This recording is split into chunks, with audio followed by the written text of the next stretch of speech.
નમસ્કાર મિત્રો, આજે આપણે જીપીએસસી દ્વારા જે ક્લાસ 2 અને ક્લાસ 1 ની જે એક્ઝામ લેવાની છે એમાં જે જનરલ સ્ટડીઝના જે ક્વેશ્ચન પૂછાણા છે એના આપણે આજે વિગતવાર ચર્ચા કરીશું.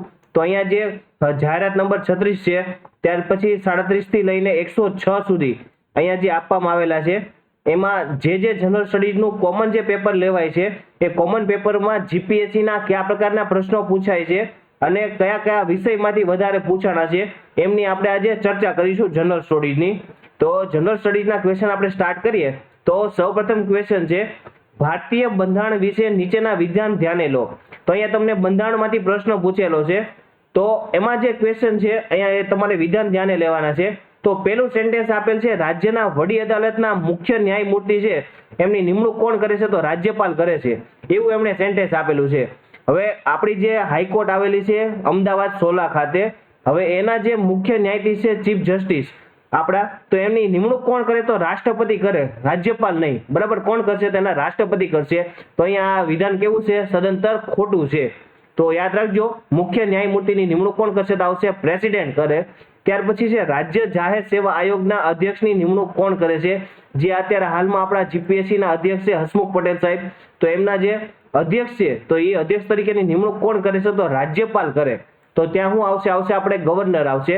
તો અહીંયા આપણે આ વિધાન શું છે? તો આ બીજા નંબરનું સાચું છે ને અહીંયા આ વિધાન ખોટું છે, કેમ કે અહીંયા શું આપેલું છે? રાજ્યપાલ આપેલું છે. ત્યાર પછી આગળ વધીએ. ભારતીય બંધારણ વિશે નીચેના વિધાન ધ્યાને લો. નીતિ આયોગ એક વૈધાનિક સંસ્થા છે. બરાબર, નીતિ આયોગ કેવી સંસ્થા છે? વૈધાનિક સંસ્થા છે. હવે નીતિ આયોગ વૈધાનિક સંસ્થા છે, આ વિધાન કેવું છે? તો ખોટું છે.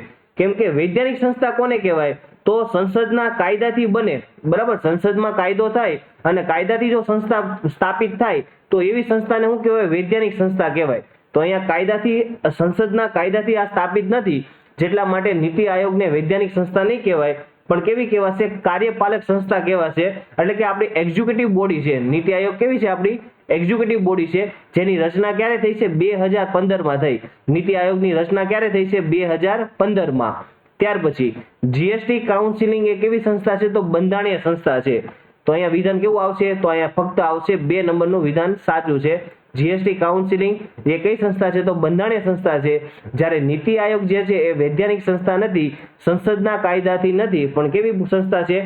કાર્યપાલક સંસ્થા છે. એટલે કેવી આવશે? એક્ઝિક્યુટિવ બોડી આવશે. ત્યાર પછી આગળના પ્રશ્નો જોઈએ. અહીંયા આપેલું છે મિલકતના મૂળભૂત અધિકાર વિશે નીચેના વિધાન ધ્યાને લો. તો અહીંયા જે મિલકતનો આપણો મૂળભૂત અધિકાર છે, આના ક્વેશ્ચન વારે પૂછાતા હોય છે, એના વિશેના વિધાન ધ્યાને લો. તો અહીંયા જે પ્રશ્ન આપેલો છે એમાં જે છે પહેલા સેન્ટેન્સ, બંધારણના પ્રથમ સુધારાથી તેમાં સુધારો કરવામાં આવ્યો.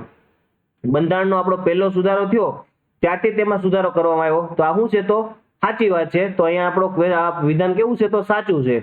ત્યાર પછી 42માં બંધારણીય સુધારાથી તે માત્ર વૈધાનિક અધિકાર બની રહ્યો. બરાબર, અહીંયા શું કીધું છે? 42માં બંધારણીય સુધારાથી તે માત્ર વૈધાનિક અધિકાર. હવે ફરીથી વૈધાનિક શબ્દ આવ્યો. વૈધાનિક શબ્દ શું આવશે? એટલે કે શું આવશે? સંસદના કાયદાથી જે વસ્તુ બને તેને શું કહેવાશે? વૈધાનિક કહેવાશે. તો 42માં બંધારણીય સુધારાથી તે માત્ર વૈધાનિક અધિકાર બની રહ્યો, આ વસ્તુ શું છે? તો ખોટી છે. તો અહીંયા ફક્ત સેન્ટેન્સ શું આવશે? આપણું ફક્ત એક આવશે. બરાબર, તો અહીંયા આવશે બંધારણના પ્રથમ સુધારાથી તેમાં સુધારો કરવામાં આવ્યો હતો મિલકતના મૂળભૂત અધિકારમાં. આ વિધાન આપણું કેવું છે? તો સાચું છે. જ્યારે 42માં બંધારણ સુધારાથી તે માત્ર વૈધાનિક અધિકાર બની રહ્યો, આ વાત કેવી છે? તો ખોટી છે. તો અહીંયા સાચું આવશે, ફક્ત એક આવશે. ત્યાર પછી આ ઇંગ્લિશમાં એના જે ટ્રાન્સલેટ કરીને આપેલ છે ઇંગ્લિશમાં. હવે પછીનો ક્વેશ્ચન છે ક્વેશ્ચન નંબર 4, રાષ્ટ્રીય કટોકટી વિશેનું જોવાનું છે. તો અહીંયા કીધું છે આપણા દેશમાં અત્યાર સુધીમાં માત્ર એક જ વાર રાષ્ટ્રીય કટોકટી લાદવામાં આવી છે. તો અત્યાર સુધીમાં કટોકટી મિત્રો 3 વાર લાગેલી છે. કટોકટી કેટલી વાર લાગેલ છે? 3 વાર લાગેલ છે. તો અહીં વિધાનમાં કેટલી વાર કીધું છે? એક જ વાર. એટલે આ વિધાન કેવું છે? તો ખોટું છે. તો વિધાન એક ખોટું આવશે. ત્યાર પછી બીજું વિધાન છે 42માં બંધારણીય સુધારાથી રાષ્ટ્રીય કટોકટીને લગતી જોગવાઈઓમાં સુધારો કરવામાં આવ્યો. તો 42મો જે બંધારણીય સુધારો થયો 1976માં, એમાં જે સુધારા કરવામાં આવ્યા છે તો એમાં રાષ્ટ્રીય કટોકટીને લગતી જોગવાઈઓ જે છે એમાં શું કરવામાં આવ્યો છે? સુધારો કરવામાં આવ્યો છે. તો અહીં આપણું વિધાન શું આવશે? ફક્ત 2. ત્યાર પછીનો ક્વેશ્ચન છે ક્વેશ્ચન નંબર 5, અવિશ્વાસ પ્રસ્તાવ વિશે નીચેના વિધાન ધ્યાને લો. બરાબર. હવે અવિશ્વાસનો પ્રસ્તાવ જે લાવવામાં આવે છે લોકસભા રાજ્યસભામાં, તો એના વિશેનો આ પ્રશ્ન પૂછાણો છે. તો અહીંયા જે કીધું છે અવિશ્વાસનો જે પ્રસ્તાવ છે એને 2/3 બહુમતીથી પસાર થાય તો જે અત્યારે હાલમાં જે ચાલુ સરકાર જે હોય એની સરકારનું શું થાય તો પતન થાય છે. તો આ વિધાન કેવું છે મિત્રો? ખોટું છે. કેમ કે બહુમતી કેવી જોવે આપણે? સાદી બહુમતી જોવે. બરાબર. કેવી બહુમતી જોશે? સાદી બહુમતી જોશે, નહીં કે 2/3 બહુમતી. અવિશ્વાસનો પ્રસ્તાવ તમારે મંજૂર કરાવો છે તેના માટે તમારે બહુમતી કેવી જોશે? સાદી બહુમતી જોશે, 2/3 બહુમતીથી નહીં. તો આ વિધાન કેવું છે તો ખોટું છે. પછીનો ક્વેશ્ચન છે એમાં વિધાન આપેલું છે અવિશ્વાસની દરખાસ્ત કેટલીક બહુમતીથી પસાર થાય છે. તો બહુમતી પસાર થાય છે કેટલી કઈ? પણ સામાન્ય બહુમતી પસાર થાય છે અને તેની રાજ્ય વિધાનસભા અને સંસદની જોગવાઈઓ શું છે તો અલગ અલગ છે. આ વિધાન ખોટું છે. કેમ કે બંને માટે સેમ છે. બંનેમાં સામાન્ય બહુમતી મળે એટલે અવિશ્વાસ પ્રસ્તાવ શું થશે? તમારો પસાર થશે. તો એ ચાલુ સરકાર જે હોય એનું પતન કરવું છે તો એના માટે સામાન્ય બહુમતી જરૂર છે અને તેની માટેની જે જોગવાઈઓ જે છે એ રાજ્ય વિધાનસભા અને સંસદ બંને માટે અલગ અલગ નથી પણ શું છે તો સરખી છે. ત્યાર પછીનો ક્વેશ્ચન છે ક્વેશ્ચન નંબર 6. અહીંયા આપેલું છે પંચાયતની રાજ્ય વ્યવસ્થા વિશે. પંચાયતની રાજ્ય વ્યવસ્થા વિશે નીચેના વિધાન ધ્યાને લો. તો અહીંયા જે કીધું છે વિધાન આપેલા છે કોઈ પંચાયત કોઈ પણ કારણસર વચ્ચેથી બરખાસ્ત થાય તો 1 વર્ષની અંદર તેની ચૂંટણી કરવી ફરજિયાત છે. તો આપણને ખબર છે કોઈ પંચાયત વચ્ચેથી બરખાસ્ત થઈ છે, કઈ બી અવસાન થયું છે અથવા તો એમને કોઈ બીજા પક્ષમાં જોડાઈ ગયા છે તો એ સીટ ખાલી થઈ છે તો એમાં 6 મહિનાની અંદર ઇલેક્શન કરવામાં આવે છે. કેટલા મહિનાની અંદર? 6 મહિનાની અંદર ઇલેક્શન કરવામાં આવે છે, નહીં કે 1 વર્ષ. તો અહીંયા તમારે પોઈન્ટ જ પકડવાનો છે 1 વર્ષ. તો આ વસ્તુ શું છે તો ખોટું છે. તો આ વિધાન આપણું આવશે ખોટું છે. તો બીજું વિધાન જોઈએ. પંચાયત વચ્ચેથી બરખાસ્ત થતા વચ્ચેથી ચૂંટણી કરવામાં આવે ત્યારે નવી ચૂંટાયેલી પંચાયત જે છે એ 5 વર્ષ માટે રહે. હવે એક્ઝામ્પલ આપું તમને.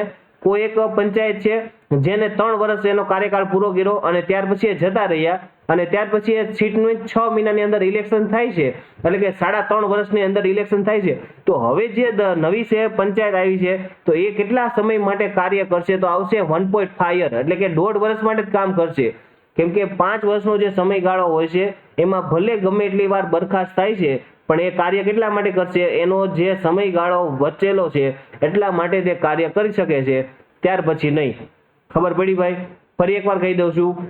5 વર્ષની અંદર જ્યારે કોઈ સરકાર આપણી જે પંચાયત છે બરખાસ્ત થઈ ગઈ છે તો બરખાસ્ત થઈ ગયા ત્યારબાદ હવે જેનો સમયગાળો બચેલો છે એટલા માટે શું કરશે તો કાર્ય કરશે. તો અહીંયા જે શું કીધું છે નવી ચૂંટાયેલી પંચાયત 5 વર્ષ માટે કાર્ય કરે, એટલે ફરીથી 5 વર્ષ માટે કાર્ય કરે છે એવું કીધું છે. તો ફરીથી 5 વર્ષ માટે કાર્ય કરતી નથી. એટલે આ પણ વિધાન કેવું છે? ખોટું છે.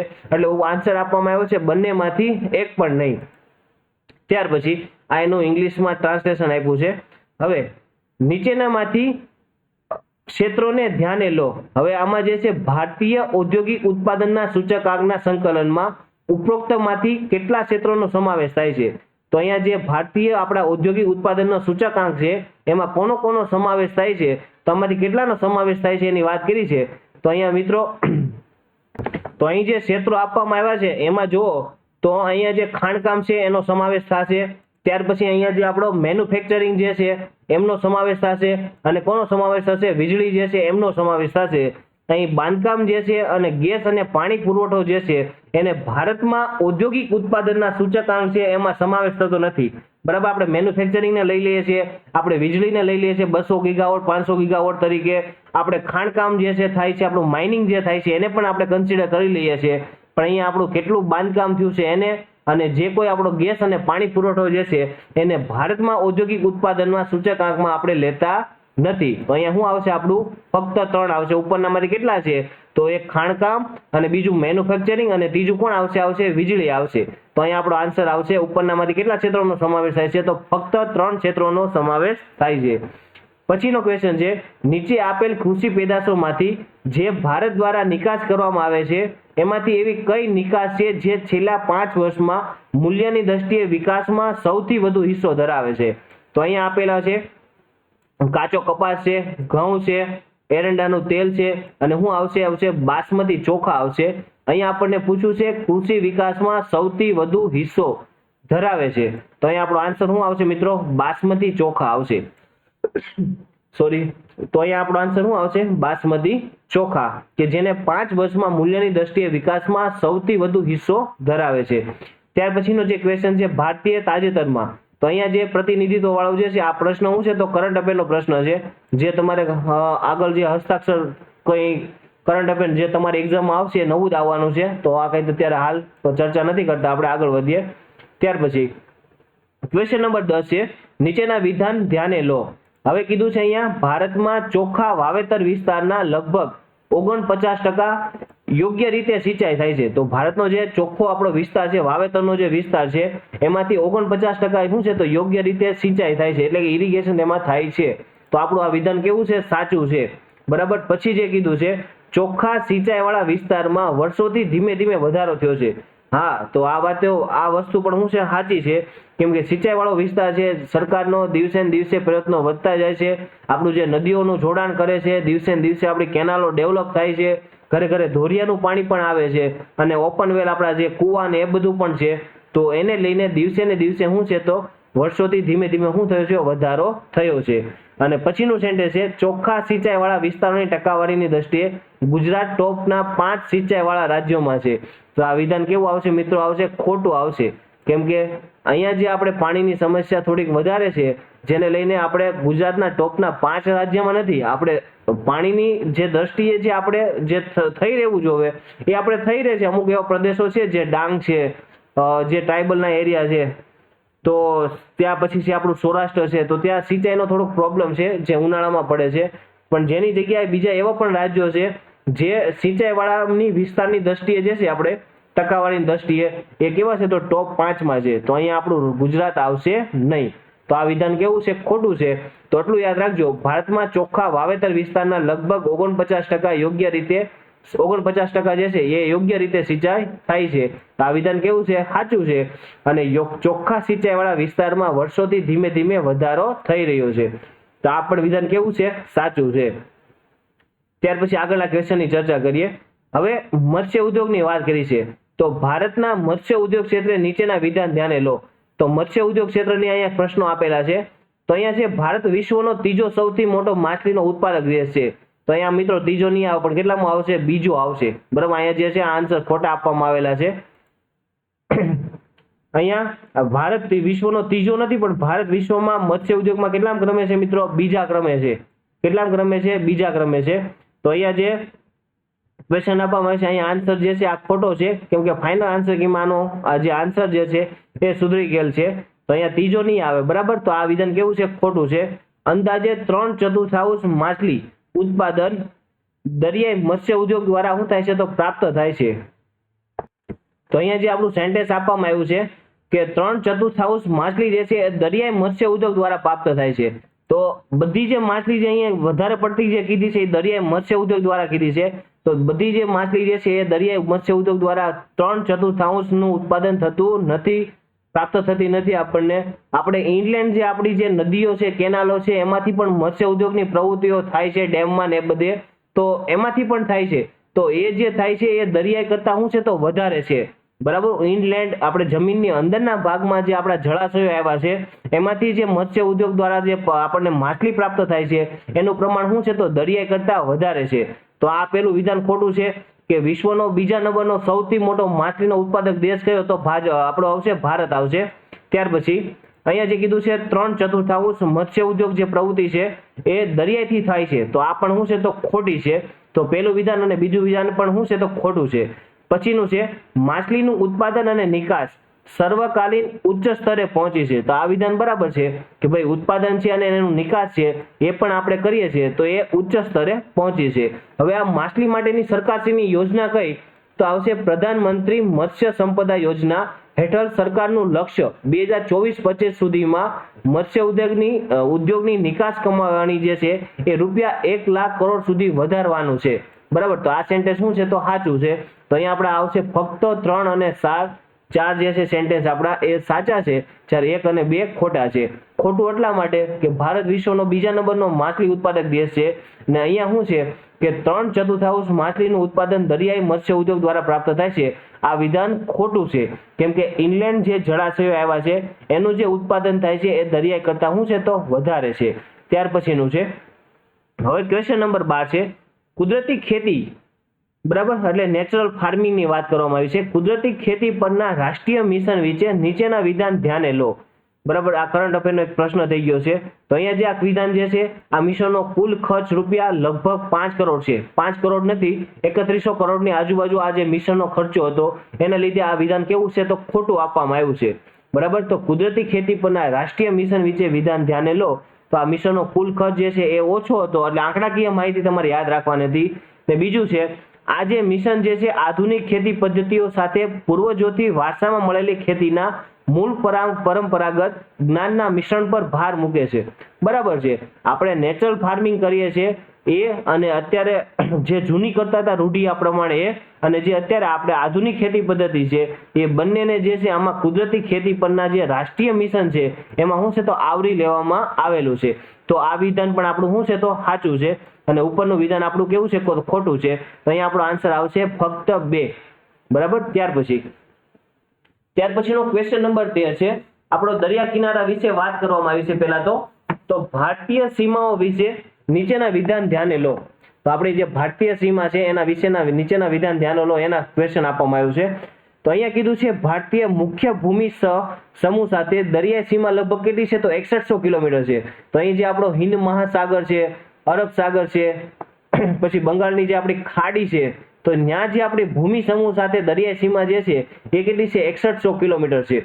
ગુજરાતનો દરિયા કિનારો કેટલો છે ભાઈ 1600 છે, જે વધી ગયો છે હવે. ને અહીંયા દરિયા કિનારો જે ભૂમિ સમૂહ સાથે ભારતનો જે આપેલો છે તો આવશે કેટલો આવશે 6100. તો આ વિધાન કેવું છે સાચું છે.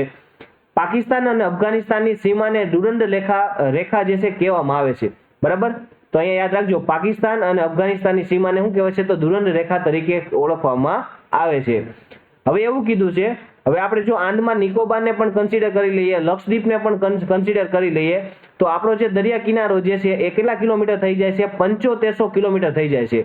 તો આપણે આંદામાન નિકોબાર અને લક્ષદ્વીપને જો આપણે કન્સિડર કરી લઈએ તો આપણું કેટલું થશે તો આવશે 7500 કિલોમીટર. તો આ વાત કેવી પડશે તો સાચી છે. પછી છે રેડક્લિફ એવોર્ડ દ્વારા ભારતીય પાકિસ્તાન સાથેની સીમા નક્કી કરવામાં આવી હતી. બરાબર, તો આ વ્યક્તિનું નામ છે જેને લીધે અને રેડક્લિફ રેખા તરીકે આપણે ઓળખીએ છીએ ભારત પાકિસ્તાનની સીમા વચ્ચે. તો અહીંયા વિધાન 4 આપવામાં આવ્યા છે, કેવા છે તો સાચા છે. તો અહીંયા આવશે 1 2 3 4 4 કેવા છે તો સાચા છે. ત્યાર પછી આપણે આગળ વધીએ. હવે અહીંયા તમને અલગ અલગ પ્રકારની ખાણ આપી છે. બરાબર, તો અહીંયા જે છે ખાલી ફક્ત આ ડેટા તમારે યાદ જ રાખવાનો છે. તાંબુ જે છે તાંબુ, આ તાંબુની માટેની ખાણ કઈ તો આવશે ખેતરી આવશે. તાંબુ છે મિત્રો, તાંબુ માટેની ખાણ કઈ આવશે તો ખેતરી આવશે. મગજમાં બેસાડી દેવાનું છે, તાંબુ માટેની ખાણ કઈ તો કઈ આવશે ખેતરી. કાચું લોખંડ છે એની માટેની ખાણ કઈ આવશે તેની આવશે કુદરમુખ ખાંડ. એના માટેની ખાણ કઈ આવશે કુદરમુખ ખાંડ આવશે. ત્યાર પછીનું છે મેંગેનીઝ. મેંગેનીઝ માટેની ખાણ આવશે બાલાઘાટ આવશે. મેંગેનીઝ માટેની ખાણ કઈ આવશે તો આવશે બાલાઘાટ આવશે. અને અબરખ જે છે અબરખ માટેની ખાણ કઈ આવશે કોદુરમા આવશે. અબરખ માટેની ખાણ કઈ આવશે કોદુરમા આવશે. બરાબર ભાઈ, ખબર પડી. તાંબુ તો કઈ આવશે ખેતરી આવશે. તાંબુ તો કઈ આવશે ખેતરી આવશે. કાચું લોખંડ તો કઈ આવશે કુદરમુખ આવશે. કાચું લોખંડની કુદરમુખ આવશે. મેંગેનીઝની કઈ આવશે તો આવશે બાલાઘાટ આવશે. અને અબરખની કઈ આવશે કોદુરમા આવશે. તો આ પ્રમાણે મિત્રો યાદ રાખી લેજો. પછીનો ક્વેશ્ચન છે નીચેનામાંથી કયું રાજ્ય કપાસનું અગ્રણી ઉત્પાદક છે. બરાબર, કપાસનું અગ્રણી ઉત્પાદક છે. તો અહીંયા જે ડેટામાં મહારાષ્ટ્ર આપવામાં આવ્યો છે, આ કે પ્રશ્ન જે છે એ ફાઇનલ આન્સર કીમાં શું થઈ ગયો છે કેન્સલ થઈ ગયો છે. અહીંયા આપણો સાચો આન્સર શું આવશે મિત્રો ગુજરાત આવશે. બરાબર, મહારાષ્ટ્ર હતું પણ હાલની પરિસ્થિતિમાં કયું રાજ્ય કપાસનું અગ્રણી ઉત્પાદક છે તો કોણ આવશે ગુજરાત આવશે. ખાસ યાદ રાખજો, જૂનો ડેટા પ્રમાણે મહારાષ્ટ્ર હતું પણ હાલના ડેટા પ્રમાણે કોણ આવશે ગુજરાત આવશે. તો યાદ રાખજો, નીચેનામાંથી કયું રાજ્ય કપાસનું અગ્રણી ઉત્પાદક છે તો કોણ આવશે ગુજરાત. ત્યાર પછીનું 16 નંબરનો ક્વેશ્ચન છે નીચેના વિધાન ધ્યાને લો. દ્વીપકલ્પીય ભારત એટલે કયું આપણો દક્ષિણ ભારતનો જે ભાગ છે જે દરિયા સાથે જોડાયેલો છે એને આપણે દ્વીપકલ્પીય ભારત કહીએ છીએ. એ દ્વીપકલ્પીય ભારત એટલે કે આપણું દક્ષિણ ભારત એ અંગારા લેન્ડનો ભાગ હતો. તો આ વિધાન કેવું છે ખોટું છે. એ ઉત્તર ભાગનો અંગારા લેન્ડનો ભાગ હતો. બરાબર, દ્વીપકલ્પીય ભારત એ અંગારા લેન્ડનો ભાગ હતો. આ વિધાન કેવું છે ખોટું છે. અંગારા લેન્ડ કોનો આવશે ઉત્તર ભારતનો આવશે. કોનો આવશે ઉત્તર ભારતનો. તો દ્વીપકલ્પીય ભારત એ અંગારા લેન્ડનો ભાગ હતો. આ વિધાન કેવું છે તો આવશે ખોટું આવશે. અને દ્વીપકલ્પીય ભારત તમને કહે એટલે સમજી જવાનું કયું કે ભાઈ દક્ષિણ ભારત કે જે દરિયા કિનારા સાથે આપણે જોડાયેલા નીચેના જે રાજ્યો છે, કેરળ છે, તમિલનાડુ છે, આંધ્રપ્રદેશ છે, જે દરિયા કિનારા વાળા, એ આપણું શું છે તો આખું દ્વીપકલ્પીય ભારત છે. એ તો અહીંયા એની વાત કરી છે તે અંગારા લેન્ડનો ભાગ હતો. આ કેવું છે ખોટું છે. હવે ગોંડવાના લેન્ડમાં દક્ષિણ આફ્રિકા એટલે કે સાઉથ આફ્રિકા, ઓસ્ટ્રેલિયા, એન્ટાર્કટિકા અને ભારતનો સમાવેશ થતો હતો. તો ગોંડવાના લેન્ડ જે છે, આપણે આ ભૂગોળની હિસ્ટ્રીમાં આપણે ભૂગોળ સ્ટાર્ટ કરીએ જ્યારે ભારતની ભૂગોળ, ત્યારે ફર્સ્ટ ટોપિક જે ભણવામાં આવે છે એ આ જ છે. ગોંડવાના લેન્ડમાં સાઉથ આફ્રિકા, ઓસ્ટ્રેલિયા, એન્ટાર્કટિકા અને ભારતનો શું થાય છે સમાવેશ થાય છે. તો આ વિધાન કેવું છે સાચું છે. પછી છે કાર્બોનિફેરસ સમયગાળા દરમિયાન ગોંડવાના લેન્ડ ઉત્તર તરફ તણાઈ હતી. તો આ પણ વિધાન કેવું છે સાચું છે. કાર્બોનિફેરસ સમયગાળા દરમિયાન ગોંડવાના લેન્ડ જે છે એ કઈ બાજુ તણાઈ હતી તો આવશે ઉત્તર તરફ તણાઈ ગઈ હતી. તો અહીંયા જે છે આપણા વિધાન ફક્ત 2 અને 3 આપણો શું આવશે સાચો આન્સર આવશે. પછી ક્વેશ્ચન છે નીચેનામાંથી કયા વર્ગના જંગલો ભારતમાં સૌથી વધુ ટકાવારી ધરાવે છે? બરાબર, નીચેનામાંથી કયા વર્ગના જંગલો ભારતમાં સૌથી વધુ ટકાવારી ધરાવે છે? તો આવશે ઉષ્ણકટિબંધીય પાનખર જંગલો આવશે. બરાબર, કયા જંગલો આવશે? ઉષ્ણકટિબંધીય પાનખર જંગલો છે એ ભારતમાં સૌથી વધુ શું છે તો ટકાવારી ધરાવે છે. તો કયા આવશે? ઉષ્ણકટિબંધીય પાનખર જંગલો. ત્યાર પછી વાસ્કો દી ગામા વિશે, હવે એના વિશે એક વાત કરવામાં આવશે. વાસ્કો દી ગામા જે છે એના નીચેના વિધાન ધ્યાને લો. હવે કેવો હતો? પોર્ટુગીઝ હતો. બરાબર, પોર્ટુગીઝ નાવી હતો. તો આ વિધાન કેવું છે સાચું છે ભાઈ. વાસ્કો દી ગામા ક્યાંથી આવ્યો તો પોર્ટુગીઝ નો હતો. એને ભારત આવવાનો નવો જળમાર્ગ શોધ્યો. તો આ વિધાન પણ કેવું છે સાચું છે. ત્યાર પછી હવે એ પશ્ચિમ કિનારે આવ્યો તો પશ્ચિમ કિનારે આવેલા કોચી બંદરે ઉતર્યો હતો. આ કોચી ક્યાં આવેલું છે ભાઈ? કેરળમાં આવેલું છે. કોચી ક્યાં આવેલું છે? કેરળમાં આવેલું છે. તો પશ્ચિમ કિનારે આવેલા કોચી બંદરે પહોંચ્યો તો આ વિધાન કેવું છે ખોટું છે. કેમ કે એ ક્યાં આવ્યો તો કાલિકટ બંદરે આવ્યો હતો. કોચી નહીં પણ કયું બંદર આવશે? કાલિકટ બંદર આવશે. તો અહીંયા યાદ રાખજો તે પશ્ચિમ કિનારે આવેલા કાલિકટ બંદરે ઉતર્યો હતો, નહીં કે કોચી. જેને લઈને આ વિધાન કેવું છે તો ખોટું છે. અને અહીંયા દક્ષિણ ગુજરાતના એક રાજા છે, રાજા જામોરી, તેને શું કર્યું હતું? એને વેપાર કરવાની છૂટ આપી હતી. તો આ પણ પ્રશ્ન અગત્યનો છે. પોર્ટુગીઝ નાવિક હતો, ભારત આવવાનો નવો જળમાર્ગ શોધ્યો અને રાજા જામોરીએ તેને વેપાર કરવાની શું આપી હતી? છૂટ આપી હતી. અને તે પશ્ચિમ કિનારે આવેલા કાલિકટ બંદરે પહોંચ્યો હતો. ત્યાર પછી હવે જે કીધું છે પ્લાસીના યુદ્ધ વિશે નીચેના વિધાન ધ્યાને લો. પ્લાસીના યુદ્ધ વિશેના તો અહીંયા જે કીધું છે પ્લાસીના યુદ્ધથી ભારતમાં ઈસ્ટ ઇન્ડિયા કંપનીનો શું થયો તો સત્તાનો પાયો નખાણો. બરાબર, પ્લાસીનું યુદ્ધ ક્યારે થયું પહેલા ભાઈ? 1757માં. પ્લાસીનું યુદ્ધ ક્યારે થયું? 1757માં. એના યુદ્ધથી ભારતમાં ઈસ્ટ ઇન્ડિયા કંપનીનો શું થયો? સત્તાનો પાયો નખાણો. આ વાત બરાબર છે. ત્યાર પછી પ્લાસીના યુદ્ધથી ઈસ્ટ ઇન્ડિયા કંપનીને બિહાર, બંગાળ અને ઓરિસ્સાની દીવાની સત્તા મળી. બરાબર, તો આ વસ્તુ કેવી છે ભાઈ? ખોટી છે. પ્લાસીના યુદ્ધથી ઈસ્ટ ઇન્ડિયા કંપની જે એને બિહાર, બંગાળ અને ઓરિસ્સાની દીવાની સત્તા મળી નથી. તો આ વિધાન કેવું આવશે? આવશે ખોટું આવશે. પ્લાસીનું યુદ્ધ ક્યારે થયું તો ક્યારે આવશે? 1757માં, જેમાં ભારતમાં ઈસ્ટ ઇન્ડિયા કંપનીનો શું નખાણો? પાયો નખાણો. હવે પછીનું એક સેન્ટેન્સ છે અહિંસાનું મૂલ્ય નહીં સમજનારા લોકોના હાથમાં સત્યાગ્રહનું શસ્ત્ર મૂકીને મેં હિમાલય જેવડી મોટી ભૂલ કરી છે, આવું ગાંધીજી બોલી ગયા. તો આ કયા વર્ષે બોલ્યા અને ક્યારે બોલ્યા હતા? ટૂંકમાં તો આવશે કઈ ઘટનામાં? તો આવશે ચોરી ચોરાનો હત્યાકાંડ જે થયો, ચોરી ચોરાનો હત્યાકાંડ, ત્યારે આવું ગાંધીજી સેન્ટેન્સ બોલ્યા હતા. તો ગાંધીજી વિશેનો પ્રશ્ન અવશ્ય પૂછાતા હોય છે સેન્ટેન્સ. તો યાદ રાખજો અહિંસાનું મૂલ્ય નહીં સમજનારા લોકોમાં હાથમાં સત્યાગ્રહનું શસ્ત્ર મૂકીને મેં હિમાલય જેવડી મોટી ભૂલ કરી છે, આવું કોણ બોલી ગયા? ગાંધીજી. અને ક્યારે? તો ચોરી ચોરાનો હત્યાકાંડ જે થયો ત્યારે. ત્યાર પછીનો સાયમન કમિશન વિશે નીચેના વિધાન ધ્યાને લો. સાયમન કમિશન ક્યારે આવશે ભાઈ? 1927માં. તો અહીંયા જે કીધું છે સાયમન કમિશનની નિમણૂક 2 વર્ષ પહેલા કરવામાં આવી હતી, તેથી ભારતીયો તેનો શું કર્યો હતો? વિરોધ કર્યો હતો. બરાબર, ભારતીય તેનો વિરોધ કર્યો હતો. એક આ સેન્ટેન્સ છે. બીજું, સાયમન કમિશનમાં માત્ર 2 જ ભારતીયોનું પ્રતિનિધિત્વ હતું, તેથી ભારતીયો તેને વિરોધ કર્યો હતો. બરાબર, તો અહીંયા જે આપવામાં આવ્યું છે અહીંયા એક પણ વિધાન સાચું નથી. કેમ કે સાયમન કમિશનની 2 વર્ષ, સાયમન કમિશન જે છે એ 1930માં રચાવાનું હતું. ક્યારે ભાઈ? 1930માં. અને 1927માં રચાણું, એટલે એ 2 વર્ષ કરતા વધારે સમય કરતા પહેલા રચાણું હતું. તેથી ભારતીયો તેનો વિરોધ કર્યો હતો. બરાબર, તો આ વિધાન પણ કેવું છે? ખોટું છે, તો આ પણ નહીં આવે. અને સાયમન કમિશનમાં માત્ર 2, એમાં કોઈ પણ ભારતીયોને પ્રતિનિધિત્વ આપવામાં આવ્યું ન હતું. બરાબર, તો અહીંયા શું લખેલું છે? 2 ભારતીયોને પ્રતિનિધિત્વ હતું, તેથી ભારતીયો વિરોધ કર્યો. જેને લઈને ઉપરનામાંથી 2 પણ વિધાન જે છે બંને કેવા છે? ખોટા છે ભાઈ. બરાબર, ઉપરના બંને વિધાન કેવા છે? ખોટા છે. તો પણ એક પણ વિધાન સાચું નથી. સાયમન કમિશન ક્યારે થયું ભાઈ? 1927માં થયું. થવાનું ક્યારે હતું? 1930માં થવાનું હતું. એમાં કેટલા ભારતીયો હતા? કોઈ પણ ભારતીયો નહોતા. 7 મેમ્બર હતા. એ બધા કેવા હતા? તો અંગ્રેજ હતા. તો સાયમન કમિશનમાં ભારતનું પ્રતિનિધિત્વ ન હતું. અને સાયમન ગો બેકનો શું આપ્યો હતો? નારો આપ્યો હતો. ત્યાર પછી અહીં જે 22મા નંબરનો ક્વેશ્ચન છે, નીચેના વિધાન ધ્યાને લો. બરાબર, અહીંયા કીધા છે સેન્ટેન્સ આપ્યા છે. ગાંધીજી આમાંથી કયા સેન્ટેન્સ જે છે એ બોલી ગયાની વાત છે. તો અહીંયા જે પેલું સેન્ટેન્સ કીધું છે, કાગડા કૂતરાની મોતે મરીશ પરંતુ સ્વરાજ નહીં મળે ત્યાં સુધી હું આશ્રમમાં પાછો નહીં ફરું. બરાબર, તો આવું કોણ બોલ્યું હતું? ગાંધીજી બોલ્યા હતા. તો આ વિધાન કેવું છે? એનું સાચું છે, ગાંધીજી બોલ્યા હતા. પછી બીજું વિધાન છે, મેને નમક કા કાનૂન તોડ દિયા. આ ક્યારે બોલ્યા હતા ભાઈ? જ્યારે દાંડી પહોંચ્યા અને દાંડી ખાતે પહોંચીને એને નમક જ્યારે હાથમાં લીધું ત્યારે બોલ્યા હતા, મેને નમક કા કાનૂન હું કહેતે તોડ દિયા. પછીનો છે, હું બ્રિટિશ સામ્રાજ્ય રૂપી ઇમારતના પાયામાં હું લગાડું છું? લૂણો લગાડું છું.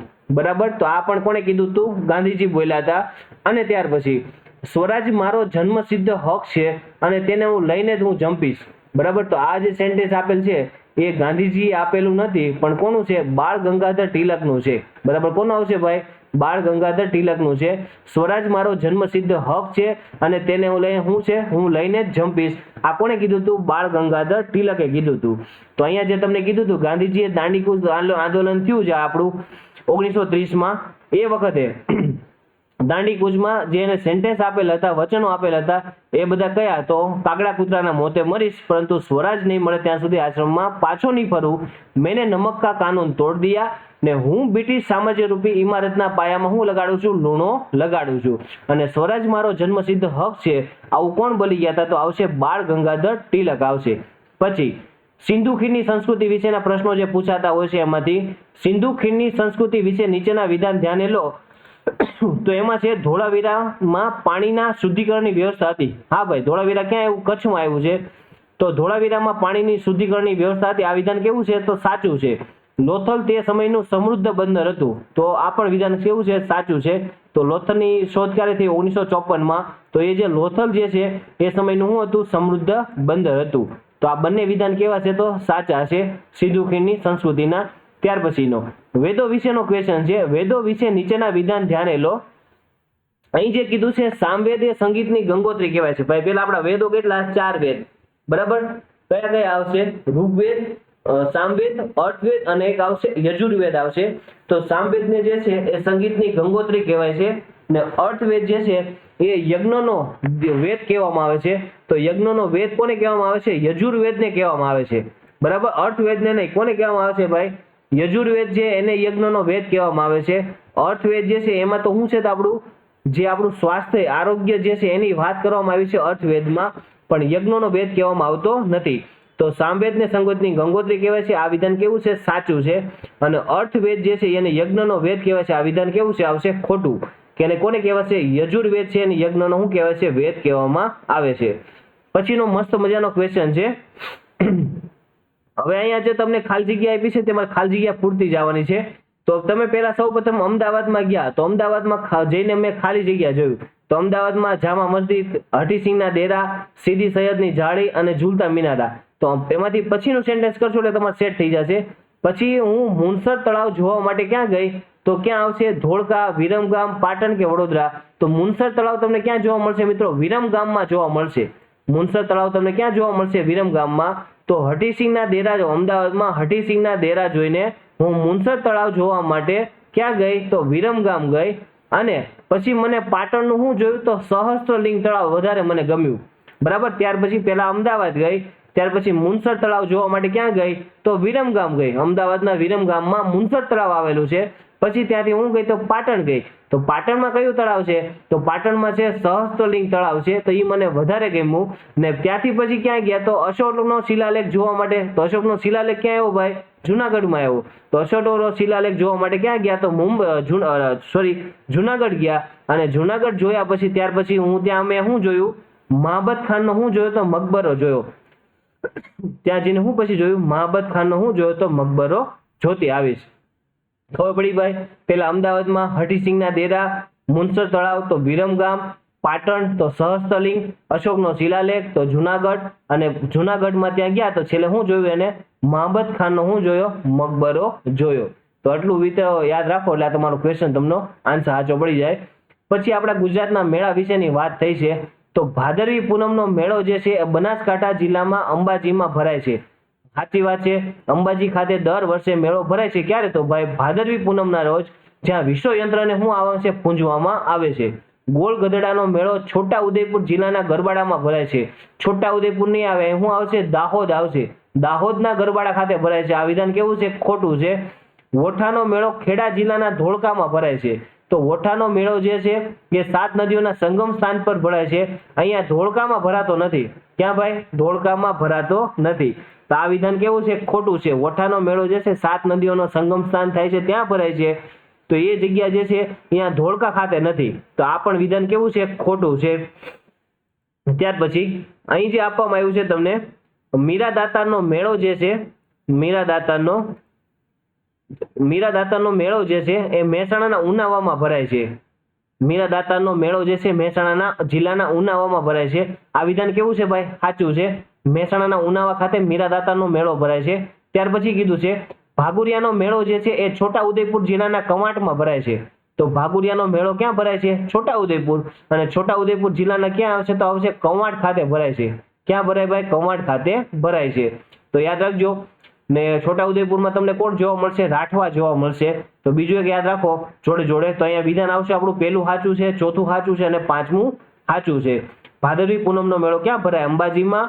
ગોળ ગધેડાનો મેળો ક્યાં ભરાય? તો દાહોદમાં. વોઠાનો મેળો 7 નદીઓના સંગમ સ્થાન પર ભરાય છે, જે ધોળકામાં ભરાતો નથી. મીરા દાતારનો મેળો મહેસાણા જિલ્લાના ઉનાવામાં ભરાય છે. ભાગુરિયાનો મેળો છોટા ઉદેપુર જિલ્લાના કવાંટમાં ભરાય છે. તો આટલા વિધાન શું છે? સાચા છે. તો ત્યાર પછી અકીક વિશે નીચેના વિધાન ધ્યાને લો. તો સુરત અને રાણપુરના વિસ્તારોમાં અકીકના પથ્થરો મળી આવે છે. તો આ વિધાન કેવું છે ભાઈ? સાચું છે. સુરત અને રાણપુરના વિસ્તારોમાં શું મળી આવે છે? અકીકના પથ્થરો મળી આવે છે. અને આ અકીકનું ઉપર કામ જે થાય છે કારીગરો દ્વારા, એ ક્યાં થાય છે? તો આવશે ખંભાતમાં. તો ખંભાતના કારીગરો દ્વારા અકીકના પથ્થરોમાંથી માણા અને મણકા તૈયાર કરે છે. તો આ પણ વિધાન કેવું છે? સાચું છે. તો ઉપરોક્ત એક અને બંને શું છે? તો સાચા છે. ત્યાર પછી હવે જે ભરતનાટ્યમ છે એની વાત કરવામાં આવી છે. ભરતનાટ્યમ નૃત્ય વિશે નીચેના વિધાન ધ્યાને લો. બરાબર? ભરતનાટ્યમ જે છે એના વિશે, નૃત્ય વિશે નીચેના વિધાન ધ્યાને લો. તો અહીંયા જે કીધું છે બિરજુ મહારાજ અને કુમુદ લાખિયા, આ નૃત્યના શું છે? તો નૃત્યકારો છે. બિરજુ મહારાજ અને કુમુદ લાખિયા નૃત્યના નૃત્યકારો છે. બીજું વાક્ય આપેલ છે વૈજયંતી માલા અને હેમા માલિની આ નૃત્યના શું છે? તો નૃત્યકારો છે. તો અહીંયા જે બિરજુ મહારાજ જે છે એ બધા અને કુમુદ લાખિયા આ બંને છે કથકના છે. બરાબર? ભરતનાટ્યમમાં નહીં. બિરજુ મહારાજ અને કુમુદ લાખિયા જે છે એ કથક નૃત્યના નૃત્યકારો છે. જ્યારે વૈજયંતી માલા અને હેમા માલિની જે છે એ શેના છે? તો ભરતનાટ્યમના છે. તો અહીંયા આપણું વિધાન સાચું આવશે ફક્ત 2, કેમ કે બિરજુ મહારાજ અને કુમુદ લાખિયા જે છે એ કથક નૃત્યના શું છે? તો નૃત્યકારો છે. ત્યાર પછી હવે જે છે કોણાર્કનું સૂર્ય મંદિર. હવે આ જે કોણાર્કનું સૂર્ય મંદિર જે છે એનું કીધું છે આ મંદિર શેનું બનેલું છે? તો રથનું બનેલું છે. આ મંદિર શેનું બનેલું છે? રથનું એક મંદિરનું એક સ્વરૂપ છે. અને તે જે છે એ તમિલનાડુ રાજ્યના તાંજોરમાં આવેલું છે. તો કોણાર્કનું સૂર્ય મંદિર તમને ક્યાં જોવા મળશે? ઓડિશામાં જોવા મળશે, નહીં કે તાંજોરમાં. તો અહીંયા આપણું તમિલનાડુ નહીં આવે. ખબર પડી ભાઈ? કોણાર્કનું સૂર્ય મંદિર જે છે એ મંદિર શેનું છે? રથનું મંદિર છે. એ વાત બરાબર છે. બીજું છે તે તમિલનાડુ રાજ્યમાં આવેલું છે. તો તમિલનાડુ રાજ્યમાં નહીં આવે, કે ક્યાં આવશે? આવશે ઓડિશામાં આવશે. ત્યાર પછીનો ક્વેશ્ચન છે સ્વર્ગના બગીચામાં પવિત્ર દિલોનું સ્વાગત છે. આ ઉક્તિ કયા સ્થાપત્ય પર લખેલી છે? સ્વર્ગના બગીચામાં પવિત્ર દિલોનું સ્વાગત છે. આ ઉક્તિ કયા સ્થાપત્ય પર લખેલી છે? તો આમાં શું આવશે મિત્રો? તાજમહેલ આવશે. બરાબર? તો તાજમહેલ ઉપર લખાયેલું છે કે સ્વર્ગના બગીચામાં પવિત્ર દિલોનું શું છે? તો સ્વાગત છે. ત્યાર પછી 2025ની નવી વર્ષની પૂર્વ સંધ્યાએ સંરક્ષણ મંત્રાલય દ્વારા કરવામાં આવેલી ઘોષણાઓ વિશેના નીચેના વિધાન ધ્યાને લો. હવે આ મિત્રો ક્વેશ્ચન કેવો છે? કરંટ અફેરનો ક્વેશ્ચન છે, જે હવે આપણે આગળ કઈ કામનો નથી. તો હવે જે કરંટ અફેર પૂછવાનું છે નવું છે એના, એટલે આના વિશે આપણે ચર્ચા નહીં કરીએ. આપણા જે પ્યોર જનરલ સ્ટડીઝના ક્વેશ્ચન છે એના વિશે આપણે ચર્ચા કરીશું.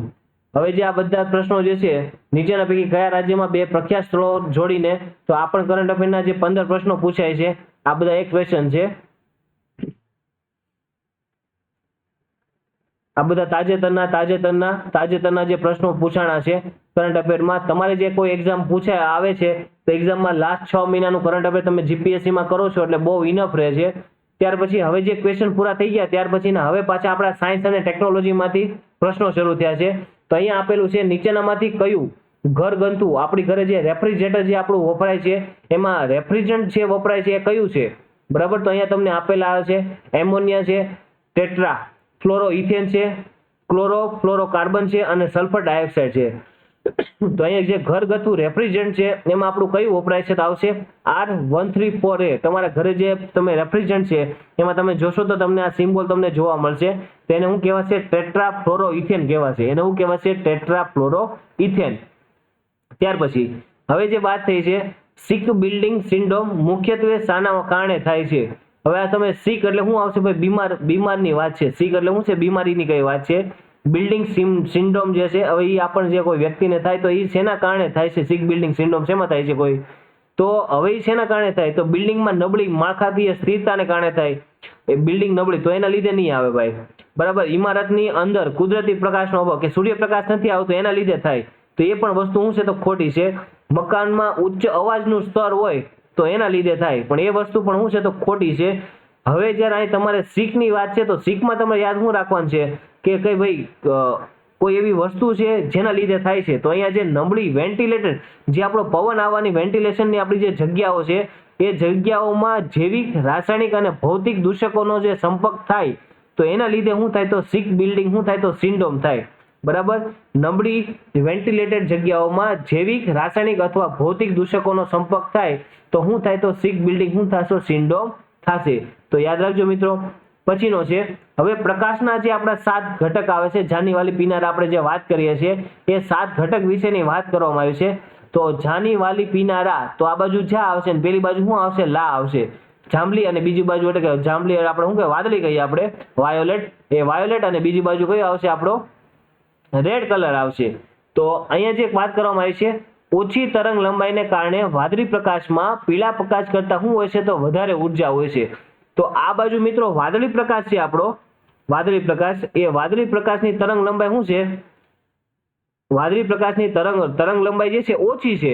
જો તરંગ લંબાઈ જે છે અને ઉર્જા જે છે એ બંનેનું કેવું છે? પ્રમાણ વ્યસ્ત પ્રમાણ છે.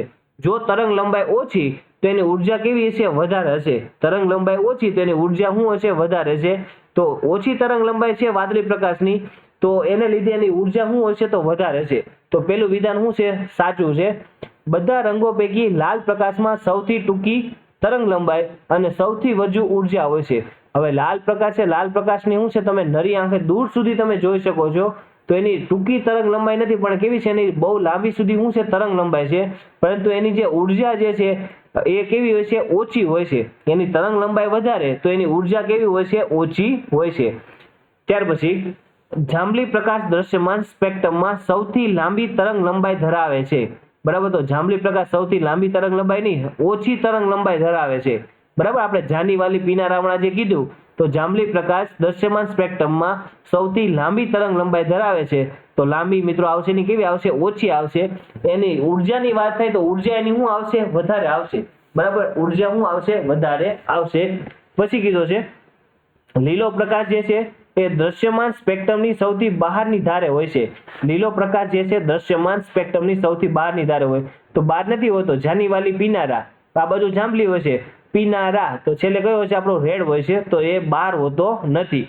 તો એટલું યાદ રાખજો. પેલો જાંબલી, જાની વાલી પીનારા, તો પછી જાંબલી, નીલો, પીલો, પછી હવે આવશે આપણો વાદળી આવશે. તો એવી રીતના જાની વાલી પીનારામાં છેલ્લે શું આવશે? રેડ આવશે અને શરૂઆતમાં શું આવશે? જાંબલી આવશે. તો જાંબલી જે છે એની ફ્રીક્વન્સી શું છે મિત્રો? ઓછી છે. ફ્રીક્વન્સી ઓછી તો ઉર્જા શું આવશે? વધારે આવશે. તો જાંબલીની ફ્રીક્વન્સી ઓછી, પછી વાદળી ત્રીજા ક્રમે છે તો એની પણ તરંગ લંબાઈ ઓછી છે, તો એની ઉર્જા શું આવશે? વધારે આવશે. અને રેડ કલર જે છે આપણો લાલ કલર, એ લાલ કલરની એ શું છે તો છેલ્લે છે, એની તરંગ લંબાઈ શું છે તો ફ્રીક્વન્સી એની તો શું છે તો વધારે છે, પરંતુ ઉર્જા જે છે એ ઉર્જા શું આવશે એની ઓછી આવશે. તો અહીંયા યાદ રાખજો મિત્રો, તો અહીંયા આપણો આન્સર ફક્ત એક શું આવશે? એક જ સાચું છે, બાકીના બધા શું છે તો ખોટા છે. પછીનો ક્વેશ્ચન છે, મહત્તમ ગેસ તમારે ટાંકીમાં મેળવવો છે તો તમારી સીએનજી ટાંકી તમારે ક્યારે રિફિલ કરવી જોવે? બરાબર. હવે આ બધી વસ્તુ છે ને આ પ્રેશરની સાયન્સની વસ્તુ છે. તો મહત્તમ ગેસ મેળવવા માટે તમારે તમારી કારની સીએનજીની ટાંકી જે છે એ તમારે ક્યારે ફિલ કરવી જોવે? તો અહીં જે વાત કરી છે સીએનજીની ટાંકી ક્યારે રિફિલ કરવી જોવે, તો બપોર દરમિયાન જ્યારે તાપમાન સૌથી વધુ હોય, સૌથી વધુ તાપમાન હોય એ વખતે કરવી જોઈએ. ત્યાર પછી વહેલી સવારે જ્યારે તાપમાન સૌથી ઓછું હોય ત્યારે કરવી જોઈએ. લાંબા સમય સુધી ડાઇવિંગ કર્યા પછી મોડી રાતે રિફિલ કરવી જોઈએ, કે કોઈ પણ સમયે, કારણ કે કોઈ પણ તાપમાને સીએનજીનો જથ્થો અચલ રહે છે તો ત્યારે કરવી જોઈએ. તો અહીંયા મિત્રો સાચો આન્સર શું આવશે? તમે સવારના મોર્નિંગમાં કરો છો ત્યારે તાપમાન ઓછું હોય છે તો તમારી ગાડીની જે તમારી ટાંકી છે એ ટાંકીમાં શું થશે તો સૌથી વધુ જે છે તમારું સીએનજી શું થશે? ફિલ થશે. આની પાછળનું શું છે તો સાયન્ટિફિક રીઝન છે. બરાબર. તો તમારે મેક્સિમમ જો સીએનજી તમારી ટાંકી ફૂલ કરવી હોય તો સવારે તાપમાન જ્યારે ઓછું હોય ત્યારે તમે સીએનજીની ટાંકી રિફિલ કરાવશો તો એવું થશે તો વધારે રિફિલ થશે. તો મહત્તમ તમારો ગેસ જે છે એવું થશે, સેવ થશે અંદર. ત્યાર પછી અહીં જે કીધું છે વાહનના જે ટાયર છે, આપણું જે વાહનના જે ટાયર આવે છે એમાં આપણે ઓક્સિજન કરતા નાઇટ્રોજનને વધારે પ્રાધાન્ય આપે છે. છેલ્લા વર્ષોથી તમે જોવો છો તો આપણે નાઇટ્રોજન એર એવું લખેલું હોય છે. તો નાઇટ્રોજન જે છે એને આપણે વધારે જે છે આપણે પ્રાધાન્ય આપે છે, એની વિશેની વાત કરવામાં આવી છે. હવે એના સેન્ટેન્સ જોઈએ તો તેના મોટા પરમાણુઓ ઓક્સિજનની તુલનામાં ખૂબ જ ધીમા દરે ટાયરમાંથી બહાર નીકળે છે અને પરિણામે સમય જવા છતાં ટાયરનું પ્રેશર ખાસ ઘટતું નથી. તો આ વિધાન મિત્રો સાચું છે. એના જે અણુ આવે છે આપણે જે કહેવાય છે એના પરમાણુઓ, તો એ પરમાણુઓ જે છે એ કેવા આવે છે? ઓક્સિજન કરતા મોટા આવે છે. બરાબર. ઓક્સિજન કેવા આવે છે? મોટા આવે છે. જેને લઈને તમે ટાયરમાં જ્યારે એને ભરો છો ત્યારે ઓક્સિજન બહાર નીકળી જાય છે નાના એના પરમાણુને લીધે, પણ ઓક્સિજનમાં નીકળે પરંતુ નાઇટ્રોજન જે છે એના મોટા પરમાણુ જે છે એના લીધે તે બહાર નીકળી શકતા નથી. જેને લઈને આપણે એમ કહીએ છીએ કે એની જે હવા આપણી ગાડીની જે જતી રહેવી જોઈએ એ તાત્કાલિક જતી રહેતી નથી. આપણે જે ટ્યુબલેસ ટાયર જે છે એમાં જેવી સિસ્ટમ છે એ જ વસ્તુ અહીંયા લાગુ પડે છે. તો અહીંયા યાદ રાખજો, ઓક્સિજનની જગ્યાએ નાઇટ્રોજન શું કરવા ભરીએ છીએ? કેમ કે એના પરમાણુઓ જે છે એ ઓક્સિજનની તુલનામાં કેવા છે? ખૂબ જ ધીમા દરે શું હોય તો મોટા છે. અને બીજું શું છે? એ ટાયરમાંથી બહાર નીકળતા એને શું લાગે છે? વાર લાગે છે. બીજું કીધું છે નાઇટ્રોજન જે છે ઓક્સિજન કરતા વધુ ઘાટો હોય છે. બરાબર. તો પેલું સેન્ટેન્સ છે એ મિત્રો બરાબર છે. અહીં કંઈ ઘાટો ફાટો આવું કંઈ હોતું નથી. નાઇટ્રોજન ઓક્સિજન કરતા સસ્તો છે. સસ્તો તો નથી, મોંઘો છે. બરાબર. શું છે તો? મોંઘો છે. અને ઓક્સિજન ઝડપથી ટાયરનું દબાણ વધારે છે. પણ ઓક્સિજન તો આપણે વર્ષોથી ભરતા રહીએ છીએ, તો ઓક્સિજન ઝડપથી ટાયરનું દબાણ વધારે છે. આ પણ સેન્ટેન્સ શું છે? ખોટું છે. તો અહીંયા આપણો આન્સર આવશે ફક્ત એક, કેમ કે તેના મોટા પરમાણુઓ ઓક્સિજનની તુલનામાં ખૂબ ધીમા દરે ટાયરમાંથી બહાર નીકળે છે અને પરિણામે સમય જવા છતાં ટાયરનું પ્રેશર ખાસ ઘટતું નથી. પછી છે અહીં જે સાયન્સનો છે ડીપ ટેક સ્ટાર્ટઅપ વિશે નીચેના વિધાન ધ્યાને લો. તો અહીં જે તમને સ્ટાર્ટઅપ જે હમણાં ભારત સરકાર એને વધારે પ્રોત્સાહન આપે છે અને ઘણી બધી વસ્તુમાં સ્ટાર્ટઅપને એક્ઝેમ્પશન આપે છે કે જે આપણે ટર્નઓવર હોય એ બધામાં, તો એના વિશેની વાત છે. અહીં તેમાં વૈજ્ઞાનિક અને એન્જિનિયરિંગ એડવાન્સમેન્ટ પર આધારિત પ્રારંભિક તબક્કાની તકનીકનો સમાવેશ થાય છે. સ્ટાર્ટઅપ એટલે શું? કે ભાઈ કંઈક નવી ઇનોવેટિવ એવી વસ્તુ લઈને આવ્યા છે જે કોઈ બજારમાં છે નહીં, અને જેને લઈને જે આપણી સરકાર છે અને એમાં કંઈક આપણે નવું એડવાન્સ ડેવલપ કરવું છે આપણે સાયન્સમાં, તો એમાં આ એન્જિનિયરિંગ અને સાયન્સ જે છે એનું એડવાન્સમેન્ટ જે છે એ સમાવેશ થાય છે. તો એ વસ્તુને શું કહેવાશે? આપણે સ્ટાર્ટઅપ કહીશું. બરાબર. કે કંઈ ઇનોવેટિવ વસ્તુ જે છે જે હજી સુધી કોઈ પણ વેપારી એપ્લિકેશન માટે વિકસાવવાની બાકી છે. તો આ એક વિધાન થયું. તે સામાન્ય રીતે વૈજ્ઞાનિક અને ઇજનેરી વિષયના નવા જ્ઞાનના આધારે અથવા બહુવિધ વિદ્યા શાખાઓના જ્ઞાનને સંયોજિત કરીને વણ શોધાયેલા માર્ગે ઉકેલ શોધે છે. બરાબર. તો એ નવા સંશોધન કરે છે, તો એને શું કહેવાશે? આપણે સ્ટાર્ટઅપ કહીશું. તો અહીંયા જે ઉપરનામાંથી કયા સાચા છે? તો ઉપરના ફક્ત 1 અને 2 બંને શું છે? સાચા છે. બરાબર. યાદ રાખજો ભાઈ. ત્યાર પછી હવે જે કીધું છે 47મો પ્રશ્ન, વિજ્ઞાન અને ટેકનોલોજી મંત્રાલયના રાષ્ટ્રીય ક્વોન્ટમ મિશન વિશે નીચેના વિધાન ધ્યાને લો. તો અહીંયા જે ક્વોન્ટમ મિશન છે ચોક્કસ સમય, સંદેશા વ્યવહાર અને નેવિગેશન, સમય માટે, સંદેશા વ્યવહાર અને નેવિગેશન માટે અણુ પ્રણાલીઓમાં ઉચ્ચ સંવેદનશીલતા અને અણુ ઘડિયાળો સાથે મેગ્નેટોમીટર વિકસાવવું. બરાબર. તો આ ક્વોન્ટમ મિશનના શું છે, તો મિશનના જે પોઈન્ટ છે એક ધ્યાન રાખજો. ત્યાર પછી ક્વોન્ટમ ઉપકરણોના ફેબ્રિકેશન માટે સુપરકન્ડક્ટર્સ, નોવેલ સેમિકન્ડક્ટર અને ટોપોલોજીકલ સામગ્રી જેવી ક્વોન્ટમ સામગ્રીની ડિઝાઇન અને સંશ્લેષણને સમર્થન આપવું. તો આવા ઘણા પ્રશ્નો એવા હશે કે તમે ખાલી ક્વોન્ટમ મિશન વિશે જાણતા હશો, શબ્દ તમે સાંભળેલ હશે, પણ મિશન વિશે શું છે, તો આ એનો આન્સર આવશે ક્વોન્ટમ ઉપકરણોના ફેબ્રિકેશન માટે સુપરકન્ડક્ટર, નોવેલ સેમિકન્ડક્ટર અને ટોપોલોજીકલ સામગ્રી જેવી ક્વોન્ટમ સામગ્રીની ડિઝાઇન અને સંશ્લેષણને સમર્થન આપવું. તો અહીંયા એક અને બંને શું આવશે, સાચા આવશે. ત્યાર પછી હવે જે છે ઇન્ડિયા એઆઈ, હવે એઆઈ ના પ્રશ્નો શરૂ થઈ ગયા છે મિત્રો. ઇન્ડિયા એઆઈ મિશન વિશે નીચેના વિધાન ધ્યાને લો. હવે જે ઇન્ડિયા એઆઈ મિશન છે એ શેના માટે છે, તો આપણા જે કોઈ ડેટા છે એ ડેટાના આપણે જે કોઈ એરર રહી ગયેલી છે એને આપણે શું કરવી છે, સુધારવી છે ભાઈ. તો ડેટાની ગુણવત્તા સુધારવી છે, તેના માટે શું થશે, ઇન્ડિયા એઆઈ ઉપયોગી થશે. સ્વદેશી એઆઈ ક્ષમતાઓને વિકસાવી છે, દિવસે ને દિવસે આપણે કોઈના ઉપર નિર્ભર ના રહેવું પડે એના માટે શું થશે, તો સ્વદેશી આપણી એઆઈ ક્ષમતાઓ વિકસાવી છે, તેના માટે પણ શું છે, તો ઇન્ડિયા એઆઈ શું છે, તો મિશન છે. અને આનું સ્ટાર્ટઅપને જોખમી મૂડી પૂરી પાડવી, તો એના માટે પણ શું છે, ઇન્ડિયા એઆઈ મિશન છે. તો યાદ રાખજો, ડેટા ગુણવત્તા વધારવી, સ્વદેશી એઆઈ ક્ષમતાઓ વિકસાવી છે અને સ્ટાર્ટઅપને જોખમ મૂડી પૂરી પાડવી, એ શું છે, આ મિશનની મિશન જે છે એની શું છે, તો બાબતો છે. તો આ ઉપરના ત્રણેય વિધાન શું આવશે, સાચા આવશે. ત્યાર પછી ભારતના ઊંડા મહાસાગર સંશોધન મિશનમાં 6000 મીટરની ઊંડાઈ શા માટે મહત્વપૂર્ણ છે? બરાબર. ઊંડા મહાસાગર છે એનું આપણે રિસર્ચ કરીએ છીએ તો એમાં 6000 મીટરની ઊંડાઈ મહત્વપૂર્ણ છે, એટલે કે 6 કિલોમીટર. તો આમાં શું વાત થઈ છે સેન્ટેન્સ એમાં, 3000 થી 5500 મીટરની ઊંડાઈ વચ્ચે પોલીમેટાલિકલ નોડ્યુલ્સ અને સલ્ફાઇડ જેવા મૂલ્યવાન સંસાધનોની હાજરી જોવા મળે છે. બરાબર. તો આ વિધાન કેવું છે મિત્રો, સાચું છે. કે તમે જ્યારે દરિયાની અંદર તમે જાઓ છો અને 3000 થી 5500 મીટરની ઊંડાઈ ઉપર જાઓ છો તો તમને આ જે પોલીમેટાલિકલ નોડ્યુલ્સ અને સલ્ફાઇડ જેવા મૂલ્યવાન સંસાધનોની હાજરી જોવા મળે છે. આ સાચું છે. બીજા પોઈન્ટ શું આપેલા છે, તે પાણીની અંદર સંશોધન વાહનો માટે સૌથી સુરક્ષિત ઊંડાઈ મર્યાદા છે. આ વિધાન પાસે કોઈ સંગત નથી. તે પૃથ્વીના તમામ મહાસાગરોની મહત્તમ ઊંડાઈ છે, પણ આવું નથી, બધાનું અલગ અલગ હોય છે. હિન્દ મહાસાગરના સૌથી ઊંડા બિંદુને ચિહ્નિત કરે છે. આ પણ શું છે મિત્રો, ખોટું છે. તો યાદ રાખજો, ઊંડાઈ આટલી નક્કી કરેલી છે આપણી જે ઊંડાઈ સંશોધન મિશનમાં, એ શેના માટે, કે ભાઈ આપણને કોઈ રિસર્ચ કરીએ છીએ તો આપણને જે કોઈ મળવા પાત્ર છે એ ક્યાંથી મળશે, કે જે આ 6000 મીટરની હાઈટ છે ત્યાં સુધી આપણને ઊંડાઈમાં મળશે. તો એટલા માટે આ નક્કી કરવામાં આવી છે. ત્યાર પછીનો પ્રશ્ન છે, ભારતના વડાપ્રધાન દ્વારા શરૂ કરેલું મિશન મોસમ જે છે એનું પ્રાથમિક લક્ષ્ય શું છે? બરાબર. મોસમ એટલે શું થશે મિત્રો, આબોહવા. તો આબોહવા આપણે પકડવાનું છે. તો દરિયાઈ વેપાર માર્ગો વધારવા નહીં આવે, દરિયાકાંઠાના વિસ્તારોમાં પ્રવાસનને પ્રોત્સાહન આપવા નહીં આવે. પછી આવશે ભારતીય આબોહવા સ્માર્ટ અને હવામાન પ્રતિરોધક રાષ્ટ્ર બને તે સુનિશ્ચિત કરવું. બરાબર. તો ભારતની આબોહવા જે છે એ કેવી બને, સ્માર્ટ બને, અને હવામાન જે છે એ પ્રતિરોધક રાષ્ટ્ર બને તે સુનિશ્ચિત કરવું, એ મિશન મોસમનું શું છે, પ્રાથમિક લક્ષ્ય છે. અને છેલ્લે આપેલ છે હવામાનની આગાહી કરવા માટે ઘણું બધું છે કરવાની, ટેકનોલોજી બહેતર બનાવવી, તો એ આવશે નહીં. ત્યાર પછીના મિત્રો મેથ્સના ક્વેશ્ચન આપેલા છે. અહીંયા તમને કીધું છે વધારે આપણે આ ચર્ચા આપણે અલગથી કરીશું, કેમ કે મેથ્સનું આપણે કેલ્ક્યુલેશન કરવું પડશે. નીચેની આંકડાઓની શ્રેણીમાં શોધો કે 1, 3 અને 7 એક સાથે કેટલી વખત આવ્યા છે. 1 આવો જોઈએ, 3 આવો જોઈએ અને 7 આવો જોઈએ.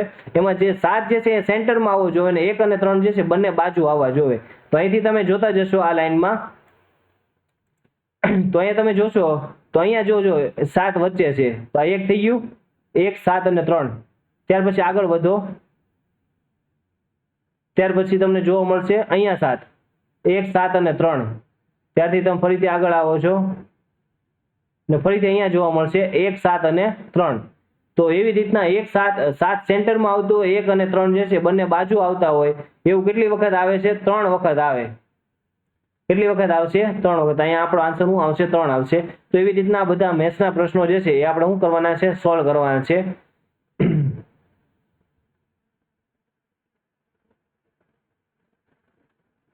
તો અહીં જે બધા જ પ્રશ્નો પાછળ જે મેથ્સ ખાસા માર્ક્સનું પૂછાતું જેને લઈને બધા મેથ્સના પ્રશ્નો તમને આપેલા છે. પછી ગુજરાતી વિવેચન આપેલું છે, ચાર્ટમાંથી પ્રશ્નો આપેલા છે, ને અહીંયા જે ભાષા શુદ્ધિના પ્રશ્નો જે આપણે ગુજરાતી ગ્રામર જે કહેવાય છે એમાંથી જે પ્રશ્નો આપેલા છે, અને છેલ્લે ઇંગ્લિશ ગ્રામરના 10 પ્રશ્નો આપેલા છે. બરાબર. તો અહીંયા જે આપણા જનરલ સ્ટડીઝના જે જીએસના જેટલા ક્વેશ્ચન હતા એ બધા જ ક્વેશ્ચન આપણે જોઈ લીધા છે. હવે મેથ્સ છે તો મેથ્સનું અલગથી આપણે સોલ્યુશન કરીશું, ને હવે આપણે મળીએ નેક્સ્ટ વિડીયોમાં. ત્યારે આપણે જોઈશું નેક્સ્ટ આપણા જે પ્રશ્નો જે જીએસના નવા પૂછાયેલા છે એમની આપણે ત્યારે ચર્ચા કરીશું. Thank you.